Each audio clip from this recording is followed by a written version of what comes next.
ఎందుకు రామ్ నేనంటే నీకు అంత ఇష్టం? ఎందుకంటే నువ్వు నాన్నవి కదా. Watch our film Anaganaga, streaming now only on ETV Win.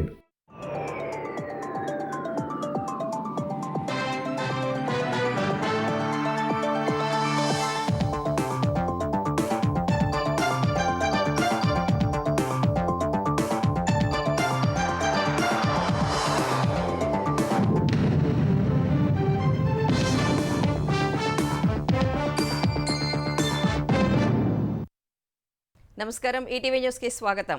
సంక్షేమం, సంస్కరణలు, అభివృద్ధి ఇలా ప్రతిదానికి trend setter, brand ambassador Telugu Desam పార్టీనేనని ముఖ్యమంత్రి చంద్రబాబు స్పష్టం చేశారు.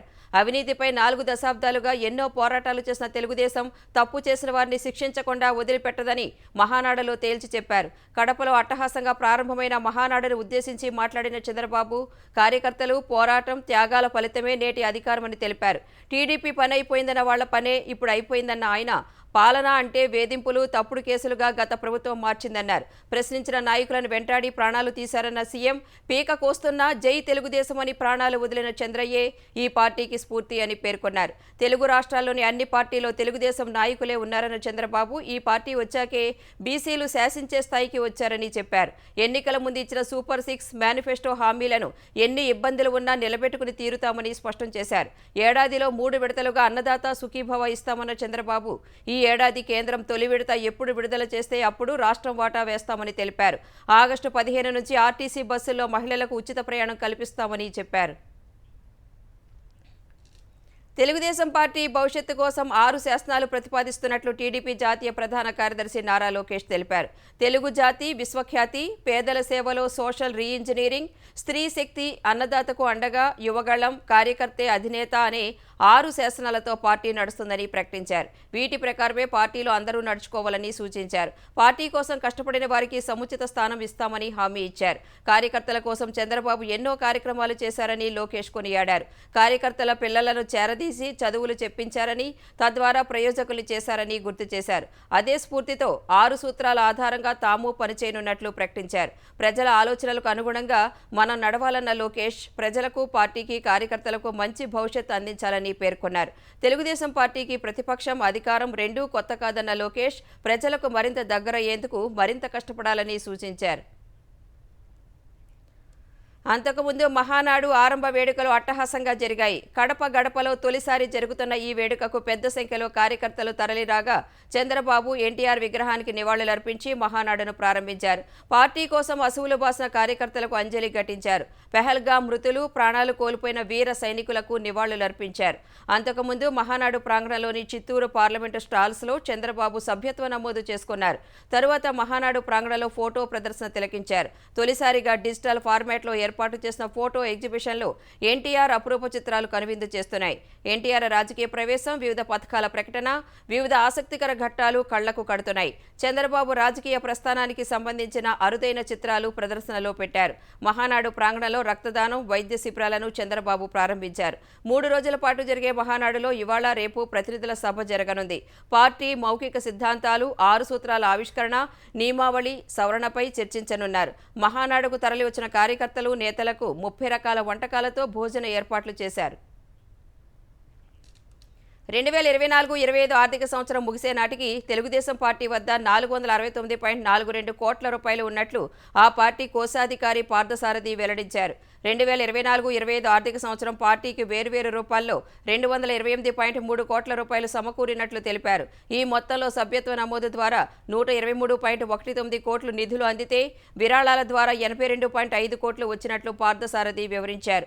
వడ్డీ ఆదాయం 23.5 కోట్లు వస్తే, అద్దె రూపంలో 2 లక్షలు వచ్చినట్లు తెలిపారు. 2024-25 ఆర్థిక సంవత్సరానికి 61.33 కోట్లు ఖర్చులైనట్లు చెప్పారు. ఈ ఏడాది 166.98 కోట్లు మిగులు ఉందని చెప్పారు. మొత్తం ఖర్చుల్లో ప్రచారం కోసం 31.73 కోట్లు, ఆఫీస్ అద్దె చెల్లింపు 14 లక్షలు, ఆఫీస్ ఖర్చులు 7.99 కోట్లు, తరుగుదల 4.39 కోట్లు, ఉద్యోగుల జీతాలకు 71 లక్షలు ఉన్నట్లు వివరించారు. కార్యకర్తల సంక్షేమ బీమాకు 15.84 కోట్లు, ఇతర ఖర్చులు 53 లక్షలు ఉన్నట్లు తెలిపారు. 2025 ఏడాదికి కార్యకర్తల సంక్షేమ బీమాకు 48.9 కోట్లు చెల్లించినట్లు చెప్పారు. ఉరసా సంస్థకు 99 పైసలకు ఎకరా భూమి ఇచ్చినట్లు జగన్ నిరూపిస్తే రాజీనామాకు తాను సిద్ధమని ఐటీ మంత్రి నారా లోకేష్ సవాల్ చేశారు.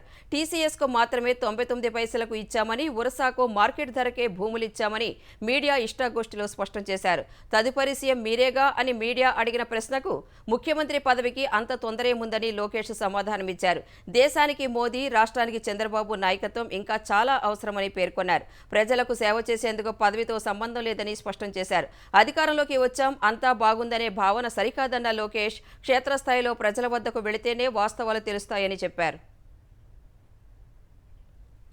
ధాన్యం కొనుగోళ్లలో తెలంగాణ ప్రభుత్వం పూర్తిగా విఫలమైందని మాజీ మంత్రి సింగిరెడ్డి నిరంజన్ రెడ్డి ఆరోపించారు. ప్రభుత్వానికి అవగాహన, చిత్తశుద్ధి లేదన్న ఆయన యథేచ్ఛగా రైతులను దోపిడీ చేస్తున్నారని మండిపడ్డారు. అదేమని ప్రశ్నిస్తే అక్రమ కేసులు పెడుతున్నారని ఆక్షేపించారు. భవిష్యత్తు పరిణామాలను దృష్టిలో పెట్టుకుని బీఆర్ఎస్ హయాంలో రైతులను పంట మార్పిడి దిశగా అవగాహన కల్పించే ప్రయత్నం చేశామని తెలిపారు. ఆ ప్రణాళికను విజయవంతం చేసినందుకే రాష్ట్రంలో ఆయిల్ పామ్ సాగు 30,000 ఎకరాల నుంచి 2 లక్షల ఎకరాలకు పైగా పెరిగిందని వివరించారు. ఆయిల్ పామ్ సాగుపై కేంద్ర ప్రభుత్వానికి చెప్పినప్పటికీ దేశ విశాల ప్రయోజనాల కోసం ఆ దిశగా ఆలోచన చేయటం లేదని ఆక్షేపించారు. వైరా మాజీ ఎమ్మెల్యే బానోతు మదన్ లాల్ కన్నుమూశారు. గుండెపోటుతో ఏఐజీ ఆసుపత్రిలో చికిత్స పొందుతూ ఆయన తుదిశ్వాస విడిచారు. ఖమ్మం జిల్లా రఘునాథపాలెం మండలం ఈర్లపూడికి చెందిన మదన్ లాల్ సర్పంచ్ స్థాయి నుంచి ఎమ్మెల్యే వరకు ఎదిగారు. 2009లో ఏర్పడిన వైరా నియోజకవర్గంలో నుంచి తొలిసారి స్వతంత్ర అభ్యర్థిగా పోటీ చేసి ఓడిపోయారు. 2014లో వైసీపీ తరపున వైరా నుంచి శాసనసభకు తొలిసారి ఎన్నికయ్యారు. 2018, 2023 ఎన్నికల్లో బీఆర్ఎస్ నుంచి పోటీ చేసి ఓడిపోయారు. ప్రస్తుతం బీఆర్ఎస్ వైరా నియోజకవర్గ ఇన్ఛార్జిగా ఉన్న మదన్ లాల్ గుండెపోటుతో తుదిశ్వాస విడిచారు. ఆయనకు కుమారుడు, కుమార్తె ఉన్నారు. కుమారుడు, కోడలు ఐఏఎస్ అధికారులుగా తమిళనాడు కేడర్కు పనిచేస్తున్నారు. మదన్ లాల్ మరణ వార్త విని ఏర్లపూడి గ్రామంలో విషాద ఛాయలు అలుముకున్నాయి. మదన్ లాల్ మృతిపై సీఎం రేవంత్ రెడ్డి, మంత్రులు, మాజీ ముఖ్యమంత్రి కేసీఆర్, బీఆర్ఎస్ నేతలు సంతాపం తెలిపారు. కోనసీమ జిల్లా ముమ్మిడివరం మండలం కమినిలంక వద్ద గోదావరిలో స్నానం చేస్తూ గల్లంతైన 8 మంది యువకుల్లో 7 మృతదేహాలను వెలికితీశారు. మరొకరి కోసం విస్తృతంగా గాలిస్తున్నారు. కె గంగవరం మండలం సేరులంక గ్రామానికి చెందిన పోలిశెట్టి అభిషేక్ ఆహ్వానంపై కాకినాడ, రామచంద్రాపురం, మండపేట ప్రాంతాలకు చెందిన యువకులు అతడి ఇంట్లో వేడుకకు హాజరయ్యారు. మధ్యాహ్నం గౌతమి గోదావరి తీరానికి వెళ్లి మొత్తం 11 మంది స్నానానికి దిగారు. ప్రమాదవశాత్తు ఓ యువకుడు కొట్టుకుపోతుండగా మరో 3 కాపాడటానికి యత్నించారు. వారు కొట్టుకుపోతుంటే మరో 2, తర్వాత ఒకరు, ఇలా రక్షించడానికి వెళ్లిన 8 మంది నదిలో గల్లంతయ్యారు. 3 యువకులు ప్రాణాలతో బయటపడగా వారు ఇచ్చిన సమాచారంతో పోలీసులు మత్స్యకారుల సాయంతో గాలింపు చేపట్టారు. గత రాత్రి 11 గంటల వరకు ప్రయత్నించిన అధికారులు ఈ తెల్లవారుజాము నుంచే సహాయ చర్యలు చేపట్టారు. ఈ క్రమంలో 7 మృతదేహాలను వెలికితీశారు.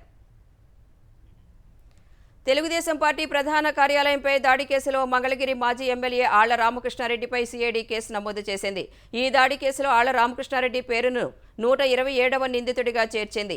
వైసీపీ హయాంలో 2021 అక్టోబర్ 19న మంగళగిరిలోని టీడీపీ ప్రధాన కార్యాలయంపై వైసీపీ మోకలు దాడికి తెగబడ్డాయి. అయితే అప్పుడు పోలీసులు ఎలాంటి చర్యలు తీసుకోలేదు. కూటమి ప్రభుత్వం వచ్చిన అనంతరం దాడి కేసును సిఐడికి అప్పగించింది. ఎమ్మెల్సీలు లేళ్ల అప్పిరెడ్డి, తలసిల రఘురాం, బాపట్ల మాజీ ఎంపీ నందిగం సురేష్, విజయవాడ తూర్పు వైసీపీ ఇన్ఛార్జ్ దేవినేని అవినాష్ ఆధ్వర్యంలో ఈ దాడికి పథకరచన జరిగినట్లు సిఐడి గుర్తించింది. గతంలో అరెస్టైన, విచారణకు హాజరైన నిందితులు ఇచ్చిన వాంగ్మూలాల ఆధారంగా సజ్జల రామకృష్ణారెడ్డిని A120గా చేర్చిన సిఐడి అధికారులు 2 వారాల క్రితం గుంటూరు ప్రాంతీయ కార్యాలయంలో విచారించారు. ఈ నేపథ్యంలో ఆళ్ల రామకృష్ణారెడ్డిపై సిఐడి కేసు నమోదు ప్రాధాన్యం సంతరించుకుంది. సినిమా టికెట్ల ధర పెంపు కావాలంటే ఫిలిం ఛాంబర్ ద్వారా మాత్రమే ప్రభుత్వాన్ని సంప్రదించాలని ఉప ముఖ్యమంత్రి పవన్ కళ్యాణ్ స్పష్టం చేశారు. తన సినిమాకైనా సరే ఫిలిం ఛాంబర్ ద్వారానే ప్రభుత్వాన్ని సంప్రదించాలని నిర్మాతకు సూచించారు. థియేటర్ల బంద్ ప్రకటన సహా తాజా పరిణామాలను సినిమాటోగ్రఫీ మంత్రి కందుల దుర్గేష్ పవన్కు వివరించారు. ఏపీలో సినిమా హాళ్ల నిర్వహణను పగడ్బందీగా చేపట్టి ప్రేక్షకులకు మెరుగైన సేవలు అందించాలని దుర్గేష్కు పవన్ ఆదేశాలు జారీ చేశారు. థియేటర్లలో ఆహార, పానీయాల ధరలపై నియంత్రణ ఉండాలన్నారు. ఏపీ వ్యాప్తంగా థియేటర్స్లో ఆహార, పానీయాల వ్యాపారంలోనూ గుత్తాధిపత్యం సాగుతోందనే అంశంపై విచారణ చేపట్టాలని సూచించారు. సినిమా హాళ్ల బంద్ వ్యవహారంపై పూర్తి స్థాయిలో విచారణ జరపాలన్న పవన్ దీని వెనుక జనసేన వాళ్లున్నా చర్యలకు వెనుకాడవద్దని మంత్రిని ఆదేశించారు. ప్రభుత్వం తీసుకురాబోయే ఫిలిం పాలసీకి సినిమా రంగంలోని సంఘాలు, మండళ్ల నుంచి సలహాలు, సూచనలను స్వీకరించాలని పవన్ కళ్యాణ్ సూచించారు. పశ్చిమ మధ్య బంగాళాఖాతంలో అల్పపీడనం ఏర్పడినట్లు హైదరాబాద్ వాతావరణ కేంద్రం ప్రకటించింది. దీనికి అనుబంధంగా ఉపరితల ఆవర్తనం ఏర్పడిందని తెలిపింది. అల్పపీడనం ఉపరితల ఆవర్తనం ప్రభావంతో ఇవాళ ఉమ్మడి ఆదిలాబాద్, నిజామాబాద్, రాజన్న సిరిసిల్ల, జగిత్యాల, మెదక్, సంగారెడ్డి, ములుగు, భద్రాద్రి కొత్తగూడెం జిల్లాల్లో భారీ వర్షాలు కురిసే అవకాశం ఉందని ఎల్లో హెచ్చరికలు జారీ చేసింది. రేపు, ఎల్లుండి భారీ నుంచి అతి భారీ వర్షాలు కురిసే అవకాశం ఉందని పేర్కొంది. రేపు జగిత్యాల, సిరిసిల్ల, సిద్దిపేట, జనగాం జిల్లాల్లో భారీ నుంచి అతి భారీ వర్షాలు కురుస్తాయని తెలిపింది. ఎల్లుండి ఖమ్మం, భద్రాద్రి కొత్తగూడెం, ములుగు, జయశంకర్, భూపాలపల్లి జిల్లాల్లో భారీ నుంచి అతి భారీ వర్షాలు కురిసే అవకాశం ఉందని తెలిపింది.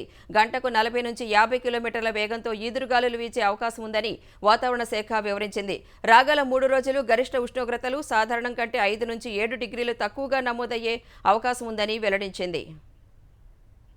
పాకిస్తాన్ ఉగ్రవాదులు చేస్తున్నది ప్రత్యక్ష యుద్ధమేనని ప్రధాని నరేంద్ర మోదీ తెలిపారు. ఆపరేషన్ సింధూర్లో హతమైన ముష్కరుల అంత్యక్రియలను పాక్ ప్రభుత్వం అధికార లాంఛనాలతో నిర్వహించడమే అందుకు ప్రత్యక్ష నిదర్శనమని మోదీ తేల్చి చెప్పారు. ఉగ్రవాదుల శవపేటికలపై పాక్ జాతీయ జెండా కప్పడం సహా సైన్యం సెల్యూట్ చేస్తున్న దృశ్యాలు పాకిస్తాన్ ప్రపంచానికి చూపిందని గుజరాత్ గాంధీనగర్లో నిర్వహించిన ర్యాలీలో చెప్పారు. 2 రోజుల గుజరాత్ పర్యటనలో భాగంగా ఇవాళ ప్రధాని గాంధీనగర్లో భారీ రోడ్ షో నిర్వహించారు. రాజ్ భవన్ నుంచి మహాత్మా మందిర్ వరకు సాగిన రోడ్ షోకు పెద్ద సంఖ్యలో తరలివచ్చిన ప్రజలు త్రివర్ణ పతాకాలతో ప్రధానికి స్వాగతం పలికారు. ఆపరేషన్ సింధూర్ విజయవంతం చేసినందుకు ప్రజలు మోదీకి అభినందనలు తెలిపారు. అనంతరం జరిగిన బహిరంగ సభలో మాట్లాడిన ప్రధాని పాక్ భూభాగం నుంచి ఉగ్రవాదుల దాడులు పక్కా పథకం ప్రకారమే జరుగుతున్నాయని వివరించారు. ఈ దాడులు పాక్ చేస్తున్న వ్యూహాత్మక యుద్ధమేనని ఆరోపించారు. భారత్తో చర్చలు జరిపేందుకు సిద్ధంగా ఉన్నట్లు పాకిస్తాన్ ప్రధాని షహబాజ్ షరీఫ్ చెప్పారు. కశ్మీర్, ఉగ్రవాదం, సింధు జలాలు, వాణిజ్యం సహా అన్ని సమస్యలను పరిష్కారానికి భారత నాయకత్వంతో చర్చలకు సిద్ధమని తెలిపారు. ఇరాన్ పర్యటనలో ఉన్న షహబాజ్ ఇరాన్ అధ్యక్షుడు మసౌద్ పెజెష్కియాన్తో కలిసి మీడియాతో ఈ మేరకు చెప్పారు. భారత్ తన దూకుడు కొనసాగిస్తే తమ దేశాన్ని కాపాడుకునేందుకు ఏ చర్యలకైనా వెనుకాడబోమని షహబాజ్ చెప్పారు. పాకిస్తాన్ నిజాయితీ, మనస్ఫూర్తితో శాంతిని కోరుకుంటోందన్నారు. పాక్తో చర్చలు అనేవి ఉంటే అది ఉగ్రవాదం, కశ్మీర్ అంశాలపైనే అని భారత్ తెగేసి చెప్పిన వేళ పాక్ ప్రధాని వ్యాఖ్యలు ప్రాధాన్యం సంతరించుకున్నాయి. వచ్చే ఏడాది మార్చి చివరి నాటికి దేశంలో నక్సలిజాన్ని రూపుమాపుతామని చెప్పిన కేంద్రం లక్ష్యానికి అనుగుణంగా భద్రతా బలగాలు ముందుకు సాగుతున్నాయి. ఈ మేరకు జార్ఖండ్లో మరో నక్సల్ అగ్రనేతను హతమార్చాయి. జార్ఖండ్ పలామూ జిల్లాలో జరిగిన ఎదురుకాల్పుల్లో నిషేధిత సిపిఐ మావోయిస్టు అగ్ర కమాండర్ తులసి బూనియన్ చనిపోయినట్లు పోలీసులు పేర్కొన్నారు.